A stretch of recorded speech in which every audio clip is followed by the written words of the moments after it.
Well, howdy there, Internet people. It's Belle again. So today, we're going to talk about Trump, Johnson, and speakership troubles. Ever since the continuing resolution battle to keep the government funded in the House, there's been trouble and a split brewing between Trump and Johnson. But for the most part, Trump seemed relatively supportive, or at least apathetic, and not openly calling for him to be replaced. There are more and more signs that Johnson's continued speakership is in real trouble. We're seeing a lot of non-committal answers from representatives who are asked about supporting Johnson's bid. Now, we've got a new wrinkle. House Freedom Caucus Chair Andy Harris was asked about Johnson and said, quote, "Before the last couple of weeks, I was in his corner. But now we should consider what's the best path forward. We do need to consider whether, if we're going to advance Mr. Trump's agenda, whether the current leadership is what we need."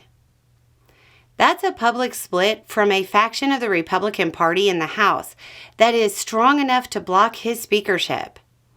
Remember, it was the Freedom Caucus that led to the end of McCarthy's speakership. This is especially the case since Hakeem Jeffries, speaking for the Democratic Party, said that Dems were not going to aid Johnson in his quest to retain the speakership.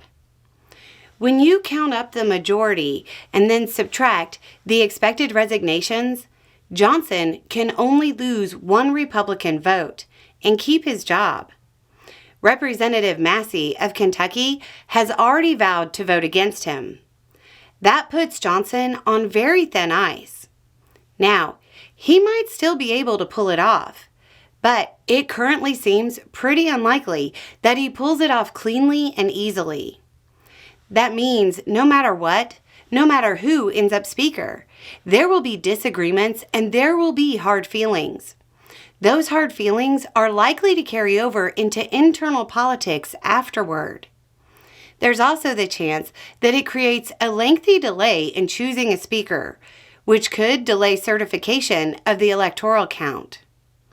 That brings us to Trump and the choice he has to make. He could wade in and try to make sure Johnson gets the support he needs in hopes of streamlining the process. But he just suffered an embarrassing defeat at the hands of the House Republicans, and he's probably eager to avoid a repeat, especially since it would only take a couple of Republicans to break with his endorsement of Johnson to cause him to lose. Alternatively, he can throw his weight behind a different choice for Speaker, but that could also lead to Republicans defying him. Then, the final option: stay out of it. In normal political logic, that's the smart and traditional move. But Trump likes to be able to say that people owe him, and helping someone become Speaker of the House is a debt he could hold over someone's head for a long time. Regardless of what Trump chooses to do or who ends up as Speaker of the House, there will be discord and disarray in the Republican Party early on in Trump's term. The question is whether or not it lasts long enough to derail his first 100 days. Anyway, it's just a thought. Y'all have a good day.